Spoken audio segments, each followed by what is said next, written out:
Ah, Hello, magandang hapon sa lahat. This is Justin, Talk News PH. At good afternoon din sa ating mga viewers dito at sa abroad. Kung saan man kayo, good day. Salamat sa pagdalo ninyo dito sa channel na to. And before anything else, I would like to request, please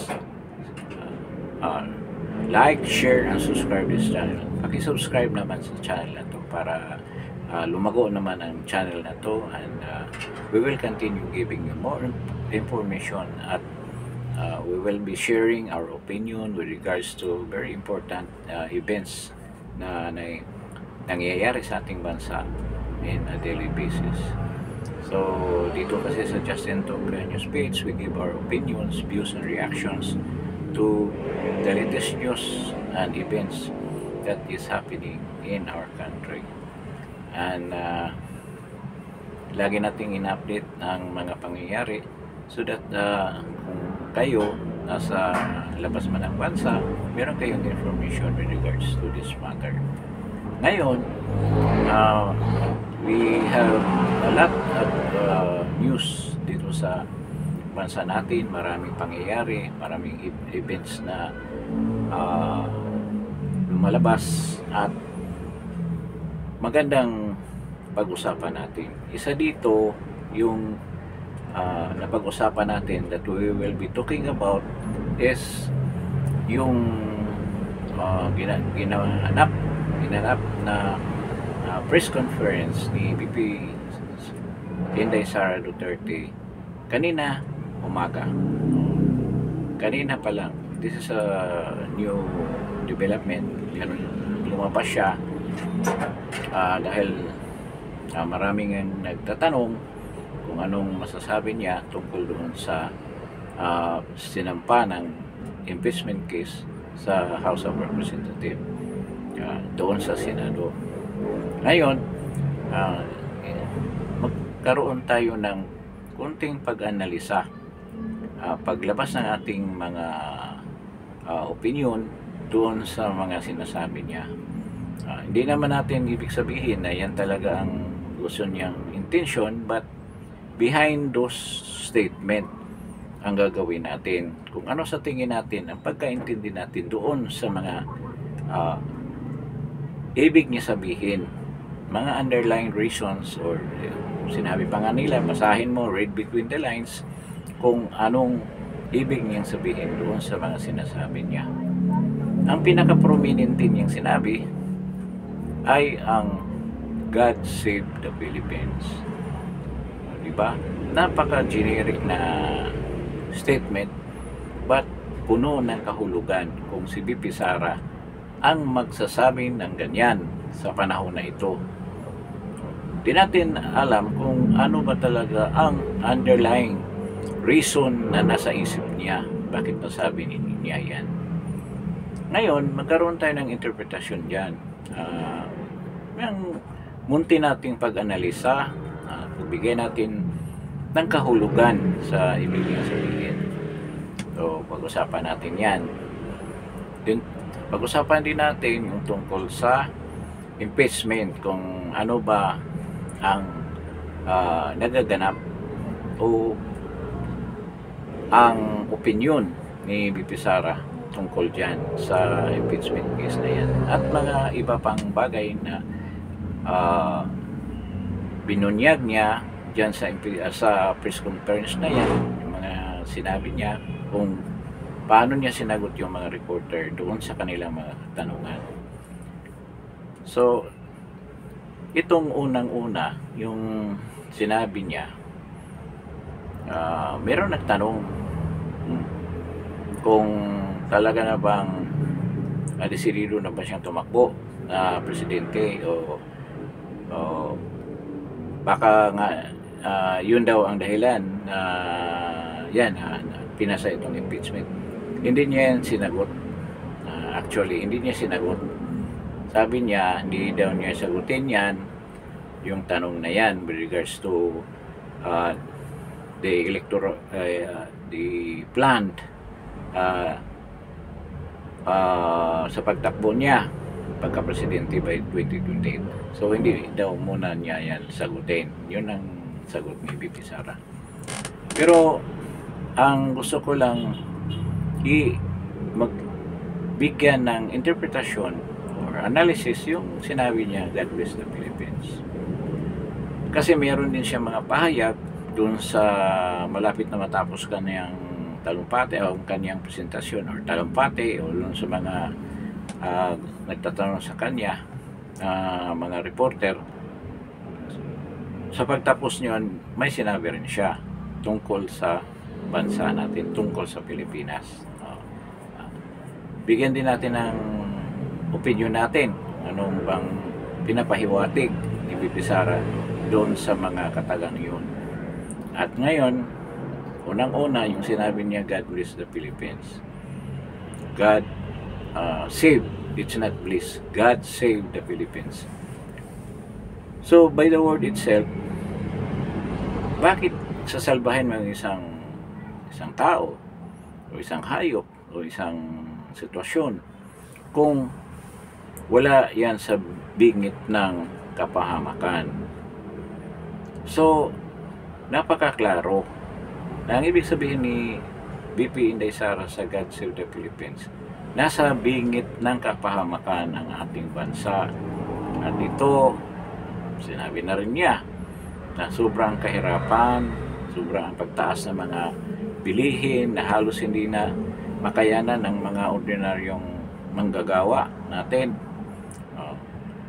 Lalo na daw yung mga kumikita lang ng pang-araw-araw na trabaho na araw-araw rin ang swelduhan. Hindi na kayang bumili ng pagkain halos o maipadala sa eskwelahan yung kanilang mga anak dahil nga sa sobrang kahirapan. Ang mga utilities, ang kuryente, tubig, napakataas na at mahirap na magbayad. Kaya napakahigpit ng budget ng isang Pilipino para lang mabuhay sa panahon ito. Yun ang karugtong doon sa sinabi niya na God save the Philippines. Talagang kung magpatuloy itong rehimen na to, masadlak sa kahirapan at kawalan ng hanap buhay dito sa bansa, kawalan ng tulong ng pamahalaan para sa mga tao na nangangailangan. Isa yun sa mga punto ni VP Sara na sinabi niya na God save the Philippines. Sana maawa ang Panginoon na hindi naman matuloy itong mga parusa na mismong gobyerno ang nagbibigay doon sa mga tao dahil sa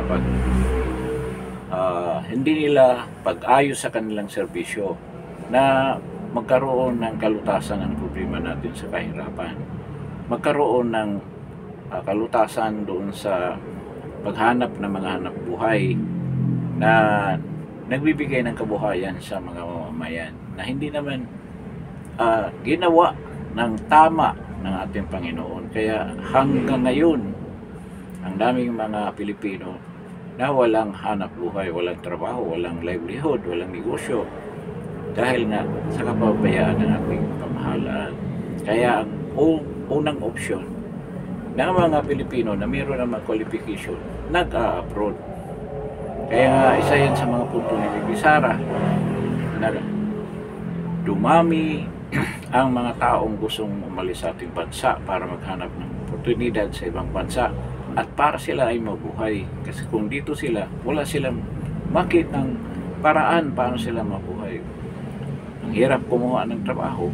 Kung may trabaho naman, napakababa naman ng sahod na halos hindi na nila makayanan ang pagbayad sa mga utilities, ang pagbayad sa pagbili ng mga pagkain para sila ay mabuhay na maayos. Sabi ni VP Sara, yun ang isa sa pinakamatinding problema ng ating bansa, ang kabuhayan. Kaya kung magpatuloy nga itong rehimen na to, lalo tayong ilulubog sa maraming problema, maraming challenges na hinaharap ng ating bansa. At kung hayaan lang natin ang pamahalaan nito na is handling the management of the entire country, talagang walang mangyari sa atin. Kaya isa doon sa mga punto ni VP Inday Sara na kailangan, kung isipin mo, bigyan natin ng kalutasan yung mga problema na yan sa ating lipunan na direktang nakaapekto sa pamumuhay ng mga mamamayang Pilipino. Kaya yun ang isa sa mga highlight, bukod sa mga tanong nila kung bakit kung paano siya nagprepara dyan sa impeachment na yan, paano niya na-aksepta ang pagsumpa ng impeachment sa kanya. Sabi niya, napakatagal na nila na alam at nagprepara para sa impeachment na yan. November 2023 pa lang, sa una pa lang pronouncement ni Castro na i-impeach nila si VP Sara.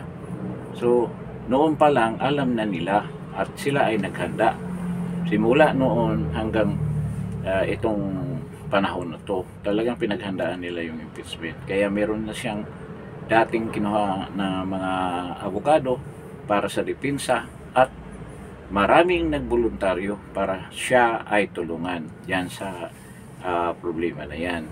So nakikita natin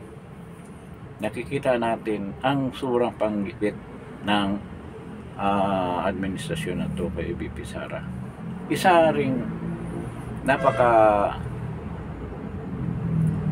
magandang pangyayari dahil bukod sa maraming tumutulong sa kanya na mga lawyers, nagkaroon ng panahon si VP Sara magprepara ng gusto, lalo na ngayon.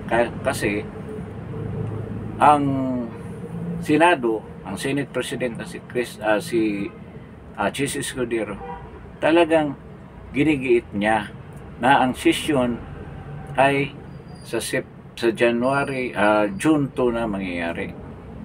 Kaya hindi mangyayari magkaroon ng session ang Senate or impeachment trial ang Senate kung on recess pa siya. Kung hindi pa siya nagbubukas, hindi pwedeng mag-start ang impeachment. So ito nagbibigay ng panahon kay VP Sara na maghanda ng tudo para diyan sa impeachment niya. So ngayon, marami nagtatanong,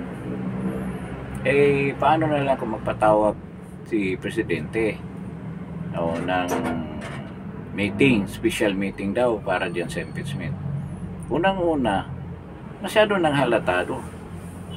Kung gagawin niya ni President BBM, masyadong halatado na talaga siya ang nag-utos. At totoo naman siya naman nag-utos yan sa impeachment na yan. At sumama itong silang dalawa siguro nag-usap-usap ni Martin Romualdez. Kaya umabot sa ganyang punto na may sampa talaga ang impeachment case laban kay VP Sara. At yun ang gagawin nila, na patuloy ang pag-ipit kay VP Sara para hindi na siya pwedeng tumakbo sa 2028 election. So klarong-klaro yan. Ngayon, isa sa mga highlight doon sa press conference ng VP Sara, dahil mayroong katanungan kung ano bang kalagayan, ano bang totoong kalagayan ng bansa natin, bansang Pilipinas. Kaya sinabi ni VP Sara na napag-iwanan na tayo ng ating mga kapitbahay dito sa ASEAN, at siguro parang ang isa sa mga gusto niya ay pahiwatig na talagang ang Pilipinas ay bumagsak talaga ang kanyang ekonomiya. bumagsak yung kabuhayan ng mga tao. Halos sa lahat ng tao wala ng mga hanap buhay dahil nga sa pagbagsak, pag-mismanage ng ating pamahalaan dito sa mga nasa laylayan, kung kay Leni Robredo pa, nasa laylayan ng mga mamayang Pilipino na naghantay ng tulong galing sa ating pamahalaan. So, nakita nyo, yung sinabi ng huling message ni Bibi Sara, meron din isa nagtanong pala kung kailan ba siya mag-resign. Sinabi niya, hindi ko pa iniisip yan, matagal pa yan. Bakit ito tanong mo rin na kailan mag-resign? Hindi yan basta-basta mag-resign dahil ang nag-elect sa kanya, hindi siya appointed. Ang nag-elect sa kanya ay 32 million at mabigat na numero yan para sa isang kandidato na basta-basta mo lang talikuran ang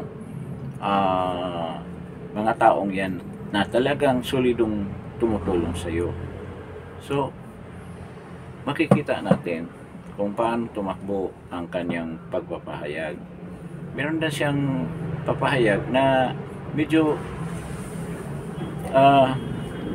puzzling or nakakalito, ngunit kung intindihin mo mabuti, merong ibig ipahiwatig. Kasi sinabi niya na sa huli, ang mga tao rin ang magtatagumpay.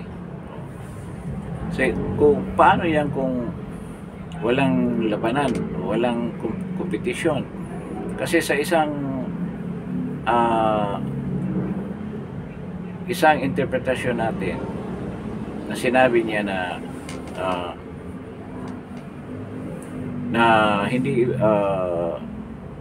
hindi magkaroon ng pagtagumpay ang mga mamamayan sa huli. So, anong ibig sabihin yan? Is there's something na hindi natin alam na mangyayari. Kasi kung sa labanan merong magtagumpay, merong matatalo, ibig sabihin merong mangyayaring pagtatalo. There will be a contest, a tournament, if we are expecting that somebody will win in that purpose as one of the protagonists or contestant yan sa tournament na yan. So, ibig sabihin ng sinabi niya na sa huli ang mga tao, huwag kayong mag-alala dahil sa huli ang mga tao rin ang magtagumpay. So, ang ibig sabihin niyan na mayroon talagang mayroong laro, mayroong tournament. Kasi mayroong mga magtatagumpay eh. Paano ka magtagumpay kung walang pinanggalingan na pangyayari para ikaw ay magtagumpay? Hindi kaya ito ibig sabihin mayroong gagawin ang mga tao para sila ay magtagumpay? Kung sa madaling salita, kung diretsuhin natin yan, ibig sabihin kikilos ang mga Pilipino para makamit yung tagumpay na yan. Ganyan ang ibig sabihin yan. So, paano ba yung pagkilos? Kung sa diretsuhang salita, people power yan. Kaya doon sa sinabi ni Bibi Sara, malaman yun. Hindi lang simpleng salita yun para sabihin lang na mga Pilipino ay matatag at kayang suungin yung mga problema dito sa Pilipinas at lalabas pang matagumpay. So, kung iisipin mo, parang mayroon talagang mangyayaring hindi natin alam. Dahil mayroong magtagumpay eh. At saka yung magtagumpay ay klarong-klaro na talaga ang mga Pilipino, yun ang ibig sabihin ni Bibi Inday Sara. Kaya sabihin man niya ni Bibi Sara na nagpapasalamat siya sa iglesia dahil nga nangyari, nagkaroon ng malaking rally at hindi pa raw sila nakapag-usap. O yan din isa sa mga na nakakapuzzle na pangyayari. Siyempre pupunta doon ng iglesia, pupunta si Inday Sara sa iglesia, kausapin niyo yung iglesia, at dito sa press conference na niya yan na nangyari kanina, nagpapasalamat siya sa Iglesia ni Cristo at sa ibang mga tao na tumulong para ganapin yung January 13 rally na nag-i-espouse ng peace. Okay na yan dahil gusto ng mga tao na magkaroon ng kapayapaan. Kaya pabor siya doon. Pero kung merong ganyan pananalita na para siya naghantay na magkaroon na naman ulit ng malaking rally dahil hindi pa na sila nag-usap, baka meron silang mahats na isang plano para magkaroon ng malakihang rally laban sa impeachment. Kasi hindi sinusunod ng Kongreso, utos ni PBBM na yun ang sinusunod ng Iglesia ni Cristo, na huwag ipatuloy ang impeachment. Hindi naman sinunod ng Kongreso yan dahil pinasbik pa nga nila which is sabi ng iba hindi man lang pinag-usapan ang merits ng mga kaso. Sa bagay, nag-usap doon sa Quadcom, pero hindi ka naman makakasagot noon. Ang abogado nga ay pinapalayo pa nga doon sa resource person nila. Kaya kung dinaan pa nila yun sa tamang course, mapag-usapan ang gusto, pero hindi. Ibig sabihin, kung in-endorse nila yan sa Justice Committee, medyo maayos-ayos yan. Kaso gusto nilang mabilisan. Pero sumimplang naman dahil ayaw naman ni Escudero na gagawin kagad yung rally, and all the leftists are condemning this act na hindi tinuloy yung impeachment case ni BP Sara kahit naka-recess na yung Kongreso. Ang katwiran naman ni Jesus Escudero, hindi adjourn na ang session namin. Kaya hindi nyo kami masisi kung hindi namin yan aksyonan. Dahil gahol na tayo sa oras at inabutan pa tayo ng recess or adjournment ng session natin. So, ganyan nangyari. So, kung i-analyze mo na mabuti, parang something big is going to happen. Something big is going to happen. So, paano natin yan malalaman? Doon sa pronouncement ni Pulong Duterte na ang mga tao magagalit sa administrasyon dahil nga sa pag-impeach nila dito kay BP Sara na 32 million ang bumoto. So, something is going to happen. Kasi, kung titingnan mo mabuti, halos lahat na statement ay papunta dyan sa direksyon na yan. Na meron talagang isang pangyayari na siguro involved ang lahat, hindi lang military, mga civilians. Siguro yung churches, dahil ang churches naman hindi naman ay centralized naman sa doon sa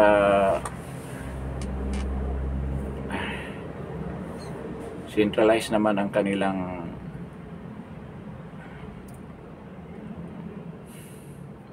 bandali.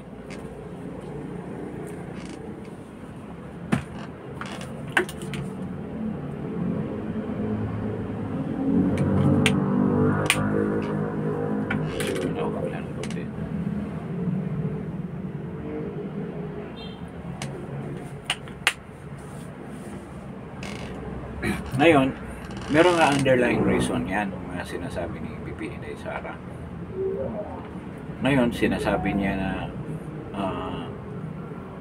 hindi siya, ayaw niya na magkaroon ng mga rally ang mga tao dahil instead of doing that, ang kailangan lang dapat na gagawin ng mga tao ay nakapokus sa kanilang negosyo at sa kanilang trabaho dahil sobrang kahirapan ngayon ng ating bansa.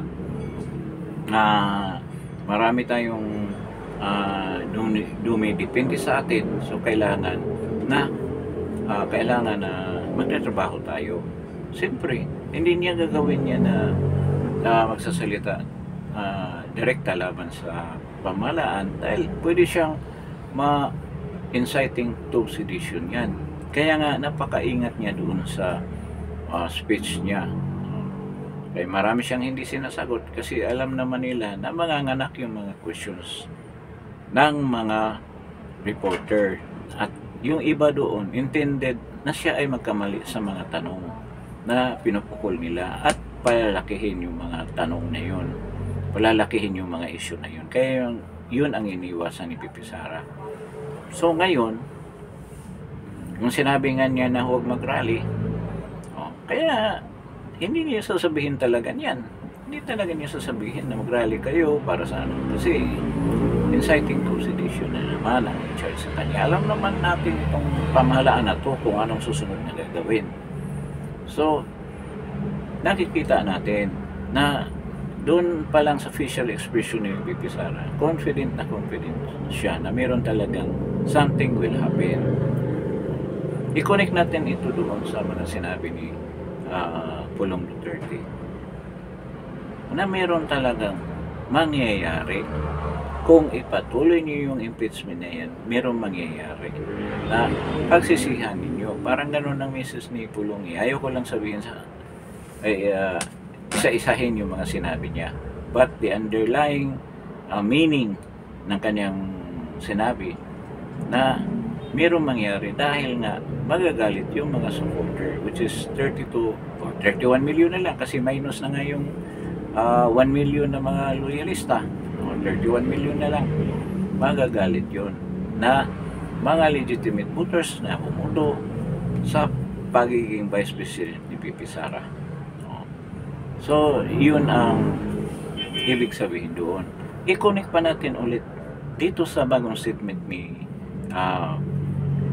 Senator Amy. Anong sinabi ni Senator Amy? Ayaw ko ng impeachment. Kahit minsan, ang hinala natin kay Senator Amy ay umiiba lang. Pero, sa pagkakataong ito, sinabi niya yan, ayaw niya ng impeachment. Ayaw niya, itong pangalawang word, ayaw niya ng destabilization. So ano ibig sabihin? Will this impeachment leads to destabilization? Or itong mga supporter ni BP Sara will destabilize this country? Kasi sinabi ni Amy Marcos ayaw niya ng destabilization. So ibig sabihin, with the impeachment will trigger a destabilization move by some sectors of our society. Hindi naman niya sinabi na mga military yan ang talagang gagawa ng ganyan, ng destabilization, or mga organizations that have the capacity na mag-destabilize. Hindi na yan ang leftist, mga left, hindi na yan CPP, NP, NDF dahil nasa side na sila ng administration. Yung mga destabilization na yan, hindi yan galing sa mga leftist o mga komunista. Galing na yan dito sa, kung susumahin natin mabuti, ibig sabihin yan, mayroong mga tao, mga mamamayan na talagang diskontento na ng gusto. Or pwede yan galing sa militar. They will destabilize the country at sila ang mamuno. Pwede rin ganon. Ngayon, dinugtungan pa ni Senator Amy. I don't like, ayaw niya ng impeachment, ayaw rin niya ng destabilization, ayaw rin niya ng revolutionary government. So ibig sabihin, after the destabilization, karoon ng revolutionary government. So anong ibig sabihin yan? 'Di ba?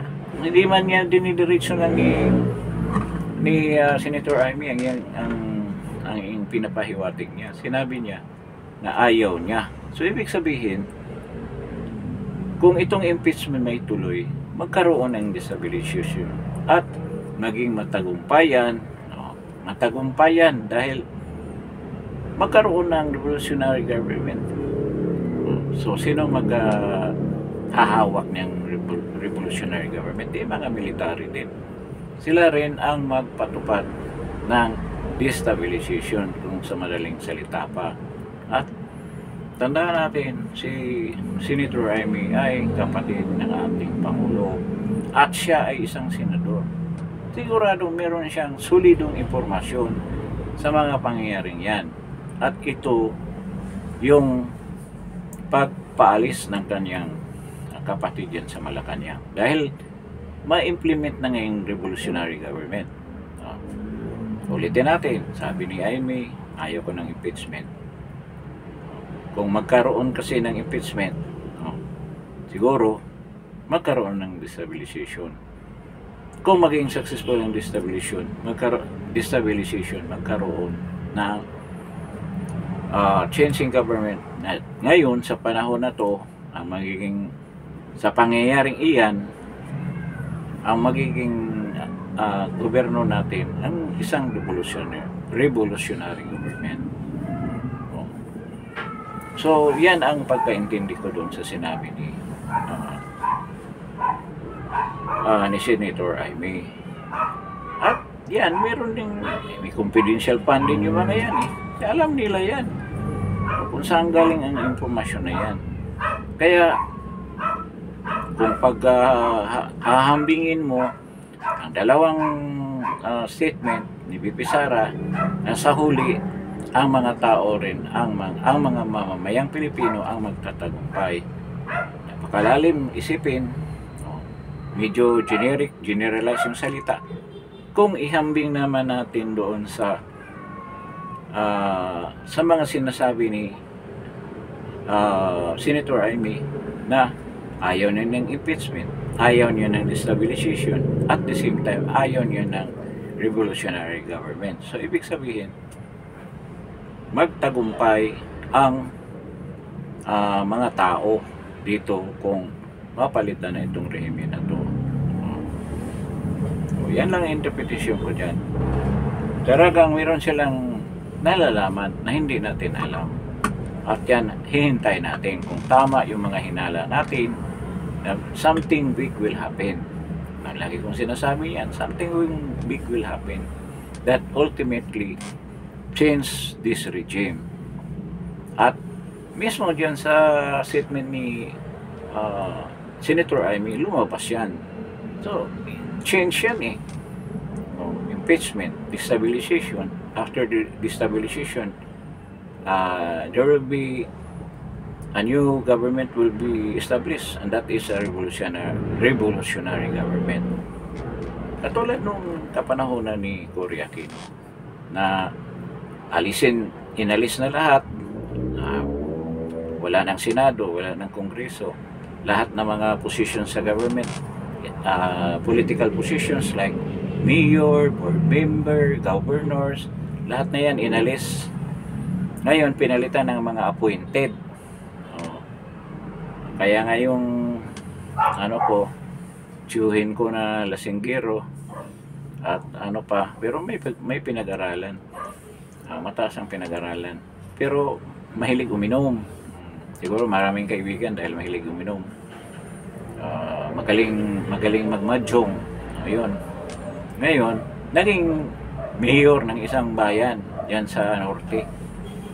Yan sa Ilocos. Kasi kaibigan ng ni mga kamag-anak ni Cory noon. Naging mayor siya diyan. Tiyuhin ko yun, kapatid ng father ko.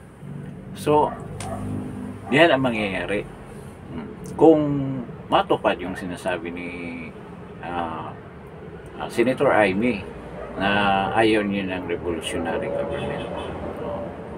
Um, Napakalalim ng ibig sabihin yan, kahit na ganyan lang kaiksi yung statement niya sa press. So ngayon, si Inday Sara, sabi nga niya ni Inday Sara doon sa press con, na marami daw nagbabantay sa kanya. Sinasabihan siya na yung dala-dala mong folder na yan, merong nakasulat na speech, yun lang ang sabihin mo. Kaya hindi na talaga siyang sumagot doon sa ibang mga katanungan. Maingat na maingat siya. Dahil nga, baka yun ang gagamiting bala laban na naman sa kanya. Tama yung ginagawa niya. So makita mo naman ang aura ni Vice President Sara. Kalmado lang siya. Hindi siya problematic tingnan, hindi katulad ni PBBM. Napaka, tsaka si Martin, diba? Si Lisa, tingnan mo yung mga mukha ng mga yan. Iba, si VP Sara. He is oozing with confidence. Confident na confident siya. Doon sa press con na ginanap kanina umaga. Ngayon, itong sinasabi niya na God save the Philippines, kasi sa totoo lang, nasa pinaka-critical na tayong situation with regards to our economic situation. Bagsak talaga ang economic condition or situation ng Pilipinas. Ito, tinatago lang ng ating gobyerno, tinatago lang ng mga agencies ng ating government. Pero ba, it will manifest doon sa, tama yung sinabi ni VP Sara, doon sa mga taong sumasahod ng araw-arawan. Nahirap talaga, hirap na hirap.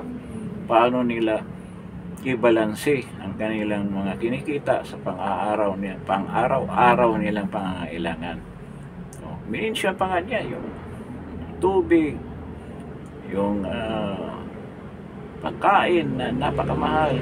Tapos yung siyempre baon ng mga estudyante at saka yung tuition ng estudyante, hindi na halos kayanin ng mga tao. Kaya nga sobra na ang dami ng gustong mag-abroad. Totoo yan. Punta ka sa PUA, gano'ng karami yung mga taong nagsiksikan doon para lang maka-abroad at makahanap ng maayos-ayos na nahanap buhay para isustinto sa kanilang pamilya. Yan ang nagaganap ngayon. Mabuti naman na merong pa rin mga lugar na mayroong mga hanap buhay na gustong tanggapin ang mga trabahanting mga Pilipino. Kaya nga sinabi ni VP Sara, nakakahiya ang Pilipinas. Nakakahiya at sa tingin ng ating mga kapitbahay sa mundo, at napag-iwanan na tayo. Totoo naman yan. Talagang naiiwan na tayo dito lang sa Asia. Ang dami kong mga kaibigan na mga Cambodian.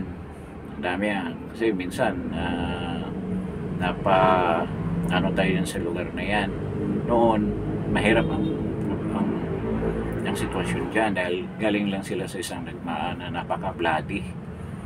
Ngayon, mas maayos-ayos pa nga ang sitwasyon ng Timor-Leste noong nagsimula ang Timor-Leste kaysa kanila. Kasi galing sila sa malaking gulo eh. Talagang kawawa sila. Titingnan mo. Ang tingin nila sa mga Pilipino napakataas. Ang problema lang nila, hindi sila marunong mag-English. Kaya sabi nga ng mga ibang Cambodian na gusto talaga nila magtrabaho sa Pilipinas. Noong araw, noong kapanahonan ni Duterte. Dahil marami daw ang asensado daw ang Pilipinas. Iba daw ang malalaki daw ang mga syudad natin. Hindi daw katulad sa lugar nila na kawawa. In a matter of ilang years lang, nakita mo ang Cambodia ngayon. Nauna pa yung nila, mga development and transportation nila, mas maayos pa kaysa atin. Sa bagay, kukunti lang sila, around 16 to 18 million lang yata ang population. Naubos yun sa gira. Punta ka lang Phnom Penh, napakaganda ng lugar na yan, puro kahoy, parang yung sa Quezon City dyan sa Memorial, ganyan ang itsura ng mga syudad nila. Saka maayos sila ngayon, meron na silang train, magkaroon daw sila ng subway. Saka mga tao makita mo na hindi katulad dati na Sa totoo lang, marami napapalimos dati eh. Kasi diyan sa, yung kanto diyan sa, ano nila, yung siyudad nila mismo, kung, kasi mahilig siya sa alakart, sa labas umiinom, kumakain, dami nagpapalimos. Pero ngayon maayos na. Maayos na ang lugar nila ngayon. At malapit na maalpasan ang Pilipinas. Isipin mo yun. Pagkatapos tayo nilampaso ng Vietnam, ngayon, Cambodia na ang susunod na maglampaso sa atin. Napakalayo na ng Thailand tsaka Malaysia sa atin tsaka Indonesia. Ang Vietnam, malayo na sa atin. Kaya tama yung sinabi ni VP Sara. Nakawawa ang Pilipinas, nakakahiya ang Pilipinas. At papunta talaga tayo sa kumunoy kung patuloy itong administrasyon na to. Kung patuloy itong mamumuno, patuloy ang kanilang pagnanakaw, ang pangungutang ng pera na tayo naman ang magbabayad, mga anak natin ang magbabayad ng mga yan. So, nakikita natin na tama ang sinabi ni VP Sara doon sa kanyang pahayag na ang Pilipinas kailangan isalba ng Panginoon. Wala na makasalba. Ayaw kung gawin siyang presidente. Napakalaki ng problema rin ni VP Inday kung mangyari yan. Sa daming problema ngayon sa Pilipinas. Isa na dyan yung mga korap na mga opisyal. Nangitbuiran pa. Bakit tumanggap daw sila ng ba't pumirma sila doon sa impeachment dahil ang hinahabol doon nila yung ayuda. Isipin mo yan. Anong prinsipyo ang meron ang mga yan? Meron pa bang pag-isip na tama yan? Kasi kung hindi daw sila pipirma, wala daw silang ayuda. Nakita mo yan. O yung sinasabi ni BBM na hindi daw totoo na merong ayuda na pang-akit sa kanila. Hindi daw sila pinipilit. Hindi naman kayo kailangan pipilitin dahil handa naman kayong tumanggap dyan. Yun namang inasam-asam ninyo na part kayo sa loot, yung pagnanakaw. Part kayo dyan sa kaban na pera na ninanakaw galing sa coffers ng ating government. So ganyan lang yan. So ito, meron tayong something big, lagi kong sinasabi dito sa channel na to, something big is going to happen. At ngayon, dahil nga nagkaroon pa nga ng conflict ang Kongreso at saka Senado, dahil nga dyan sa hindi pagpatuloy ng hearing na gusto ng Kongreso na ipatuloy kasi gusto nila na magsimula na ang hearing dyan sa Senado. Kumontra sa kanila si Chis Escudero. Yun ang magandang nangyari. Sana naman kung ano mang balak ni Chis, ganyan lang gagawin mo, Chis. Huwag kang babaliktad, ha. Ganyan lang. Sabagay, tamang-tama siya ngayon sa panahon na to. Kahit na marami akong apprehension sa kanyang mga ginawa, at least medyo maganda yung ginawa niya ngayon na hindi siya nagpatangay sa desire ng kawalang hayaan ng mga leftist. Nagsasalita pa si Castro na dapat naman hinanapan ng paraan daw. Simula yan yung hearing dyan sa impeachment hearing na yan. Kasi kung may paraan daw, kung may gusto talaga na ipatuloy yan, may paraan. Parang ang sinabi ko na nakaraang vlog ko, parang binuhusan sila ng malamig na yelo na tubig, ice water. Nasupalpal sila dyan. Ang gusto nila, ang plano nila, akala nila susunod yung Senado. Ay hindi eh. Nagiging maprinsipyo si Chis Escudero sa pagkakataong ito. Ito sa Masidrilo, nagsalita na dapat tumawag ang presidente sa Senado para gumawa ng special session to start the impeachment hearing. Na hindi raw ginawa. What do you expect ng Bongbong? Alam ba niya yung mga ganyang sistema? Hindi na plansa yung plano ninyo para sa impeachment ni VP Sara. Hindi planchado. Hindi kayo nag-uusap siguro. dapat ito, ganito, baka si Tambaluslos. Papayag yun si Chis. Akin yan. Ngayon, nasupalpal. Pumalpak yung plano nila. So ngayon, ano mangyari dyan? Dadaan ng eleksyon. So June 2 pa ang plenary session ng Senado. So doon pa pag-usapan yung impeachment na yan. At ngayong recess daw, pag-aaralan nila ang mga rules, ang mga ebidensya na ipipresenta ng prosecution, mga bulok na mga congressman dyan sa House of Representatives, sila Acop, sila Risto. Ngayon, tinanong na si Bibi Sara kung sino mga abogado. Sabi niya, hayaan na lang ninyo kasi kung mag-start yung impeachment, makikita ninyo sino mga abogado ang nasa defense counsel ni Bibi Sara. Baka masya kayo sa line-up ng mga defense counsel ni Bibi Sara. Mga batikan, sigurado yan. Mga batikan, abogado yan. May experience talaga sa litigation sa korte. Mamangha kayo, magugulat kayo, baka magka-utal-utal kayo sa mga sagot doon. Mga presentation ninyo ng mga ebidensya. Hahanapan ng butas yan kung matuloy ang impeachment trial.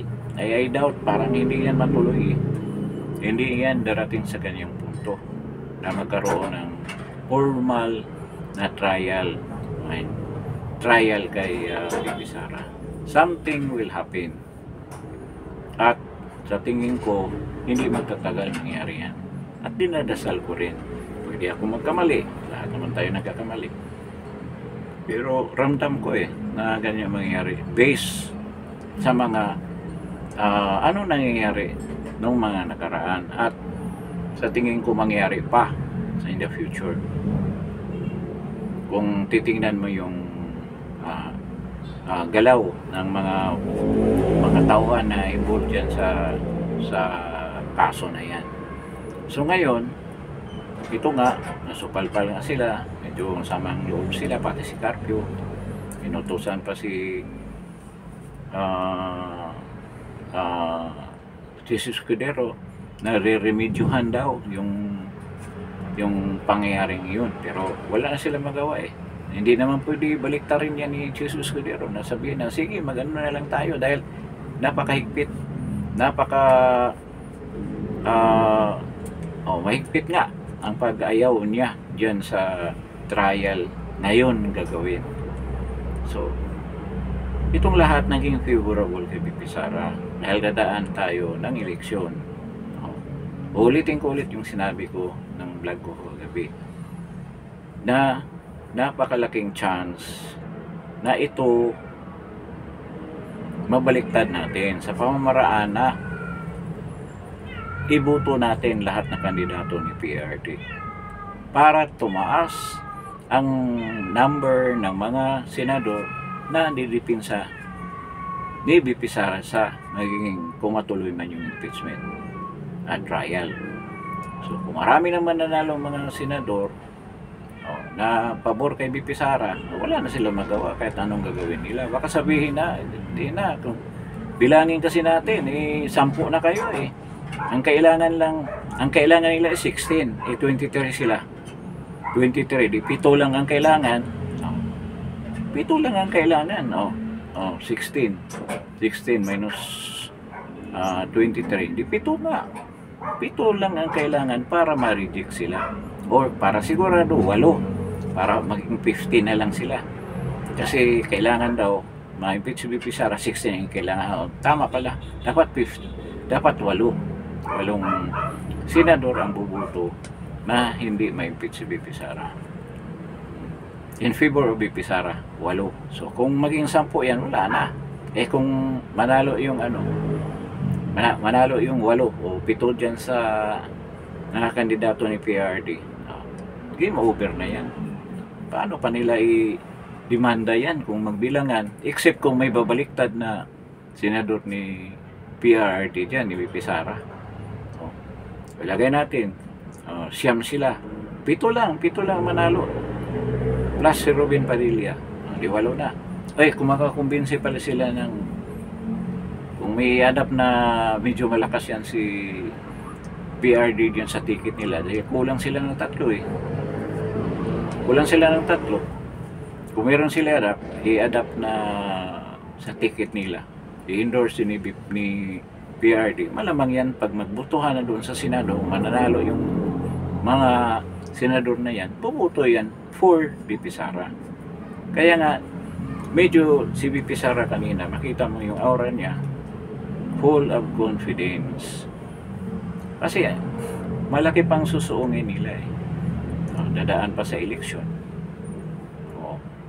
Ngayon, pwede pa ma-question yan. Kung pwede ba i-carry over yung kaso na yan, na iba naman ang set ng mga congressman na nagsampa niyan.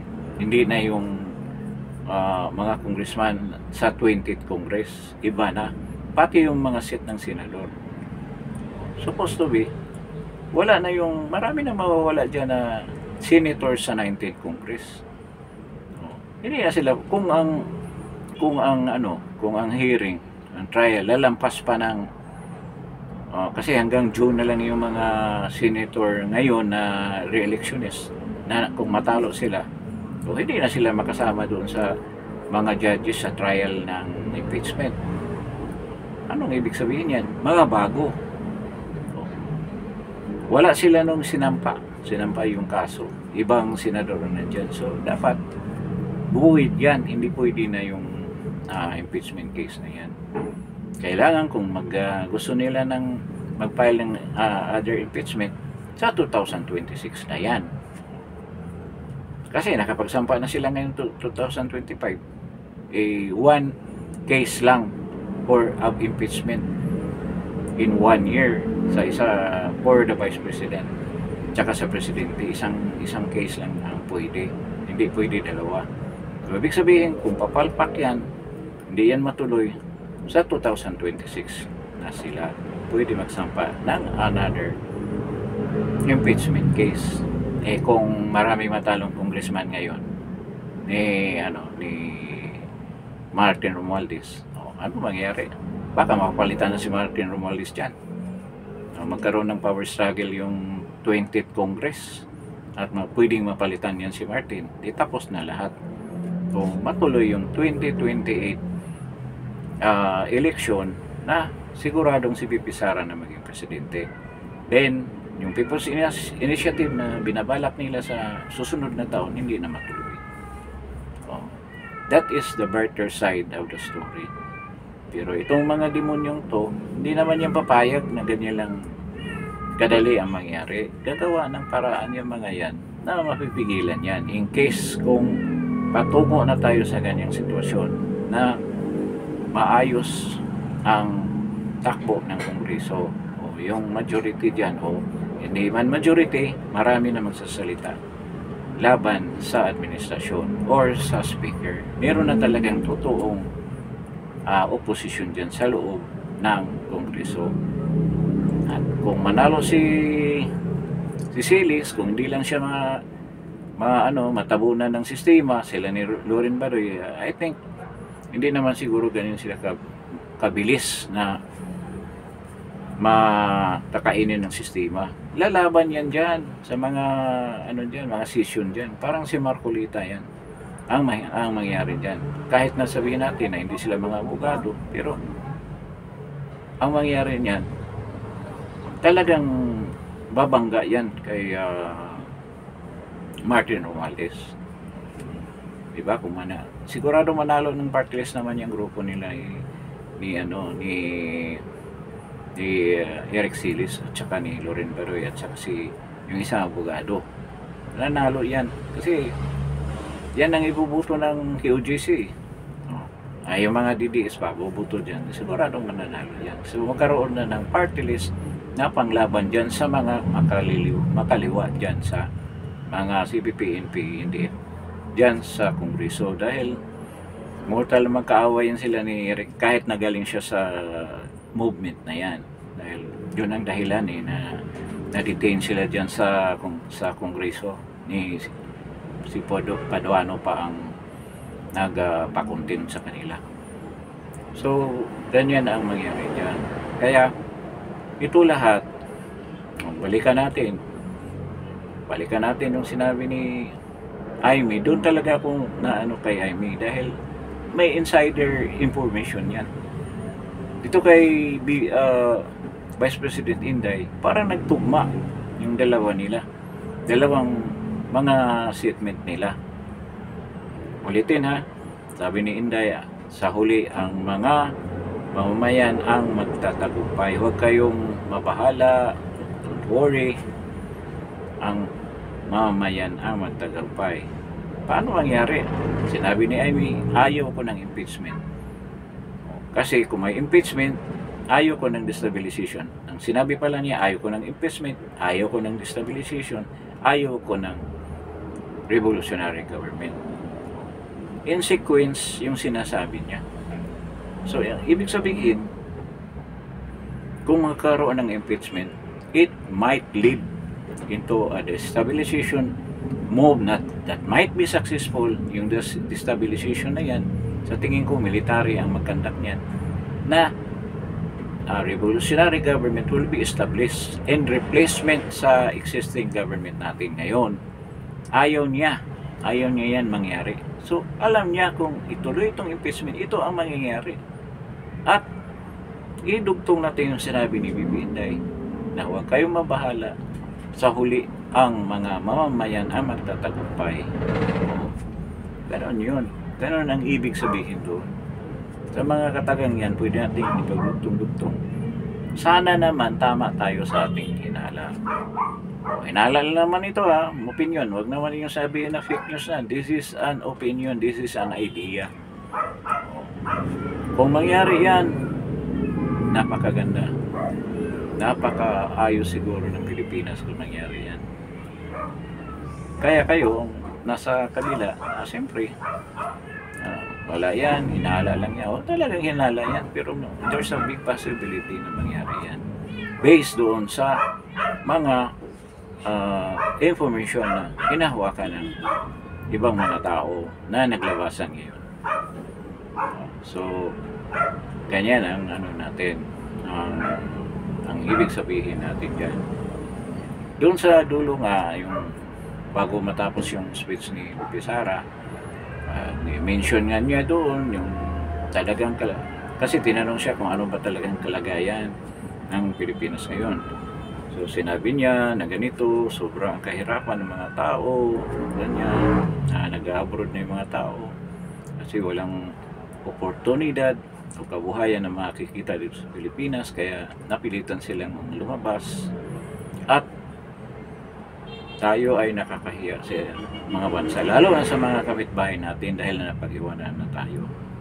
Ngayon, expect ninyo na lalabas yung mga kabinete, pakasigadon, lalabas yan para ikontra. They will make statement that will contradict the declaration of Bibi Sara about the state of our economy at state ng mga tao dito sa Pilipinas. O yun, sigurado yan. Yung ano, yung mga ano nila, secretaries, undersecretaries, they will be mag-uunahan yan para to make the statement of Bibi Sara false, na hindi totoo. Sigurado yan. PCO will siguro they will rattle on statistics na hindi totoo yan. Itong statistics na gawa-gawa lang nila.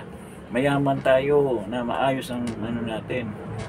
O ganito, meron tayong maraming gagawing mga programa para sa serbisyo para sa mga tao. O bakit ang mga tao hirap pa rin ngayon? Ano nangyari?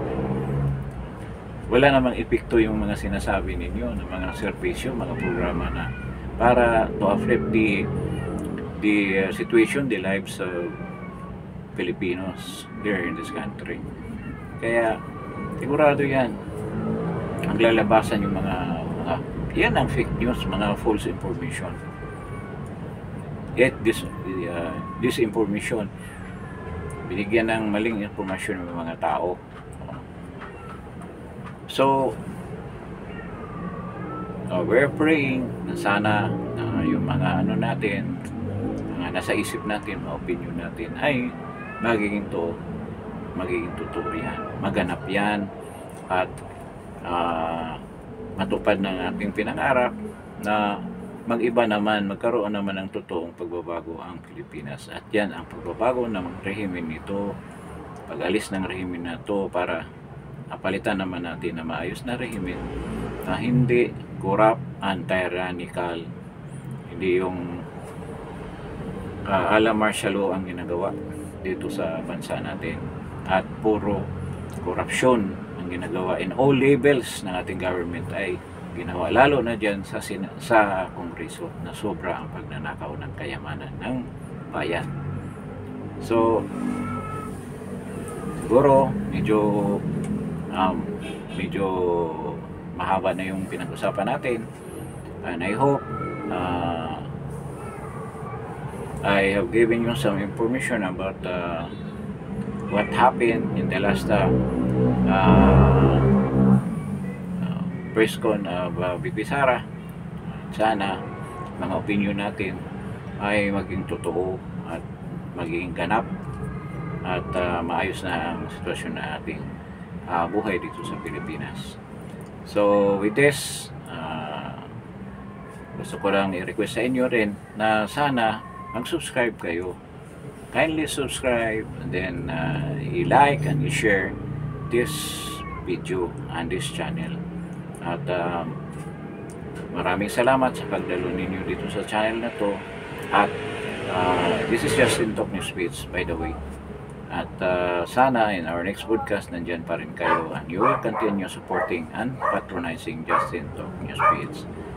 Good evening sa inyong lahat, Gawin na rito, at maraming salamat at good evening sa ating lahat. Thank you po.